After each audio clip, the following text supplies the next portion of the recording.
aside from being a very talented young stand-up comedian, I'm also an author. I'm working on my second novel right now, and what I actually want to do for you tonight is read a little bit from my second novel to get your opinion on it, because I'm actually doing it from the perspective of a young woman of the age of about 20. The whole story is told in the first person, from this young woman's point of view, and I thought maybe, after the show tonight, maybe right as I'm reading it to you, you guys can give me some friendly, helpful suggestions, because you know, I feel that I've captured the essence of the female mind, but you know, I don't know. I think I'll just go ahead and read it. I got it here somewhere. Yeah. All right. It's sort of a stream of consciousness, like William Faulkner, you know, J.D. Salinger kind of a thing. So, if it's all over the place, forgive me. All right. Let me set the scene for you. The young woman, the main character, she is waiting in her apartment for her friends to come over. It's going to be a slumber party, and they're looking forward to it because they haven't really spent a lot of time together since their days in high school. I was laying around my apartment, waiting for my girlfriends to come over.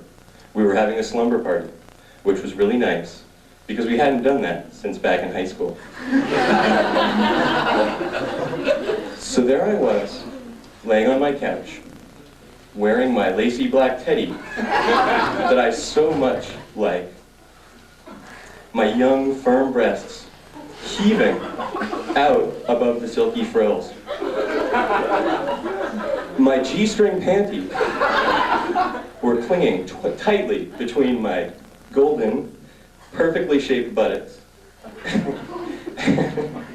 And I desperately longed to remove them over my long, slender legs.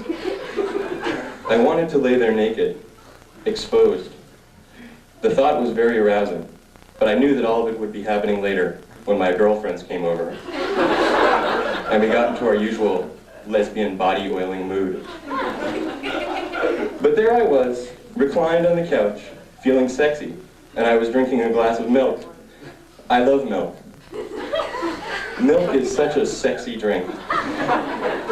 As I sipped on my milk, a little of it spilled onto my chin, and it dripped down onto my breasts. Soon I found myself seductively pouring milk all over my breasts and massaging them until my nipples were as hard as wood. I was on fire. Then the doorbell rang, and my private party was over. I didn't bother to clean myself off because I knew my girlfriends would understand.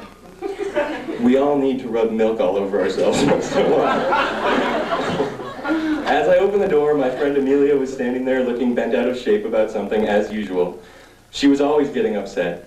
She was that kind of girl. She cried if the sun went behind a cloud, especially when it was her time of the month. So I asked her, "Are you menstruating, Amelia?" But she said, "No, of course not. Would I be wearing this see-through negligee if I were on the rag?" She opened her jacket, and I got an eyeful. She was looking fantastic. And that negligee kept no secrets. I couldn't believe how thin and sexy she was. "Have you been puking again?" I asked. "Of course," she said. "How else am I supposed to keep a figure like this?" "Good," I said. The only way to land the rich ones is by binging and purging." We laughed. Then all of a sudden, in her crazy Amelia way, she just started crying. I asked her what was wrong, but she said it was too embarrassing to discuss.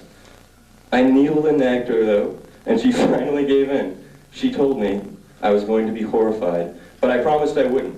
Then finally, she took a deep breath and let it out. She said it slowly. "I can't cook." It was like an atom bomb. I couldn't believe it. I tried to reassure you. "Sure, well, at least you can sew, right?" But she was inconsolable. "Why can't you cook?" I asked, desperate to keep the conversation flowing. I lacked the upper body strength to lift up a cookbook she held. I was lost. "I could lend you one of mine," I suggested. "They're all paperbacks. My boyfriend only lets me read paperback. He thinks hardcovers are too difficult for me. She smiled and looked at me inquisitively. Would you? Of course, I said.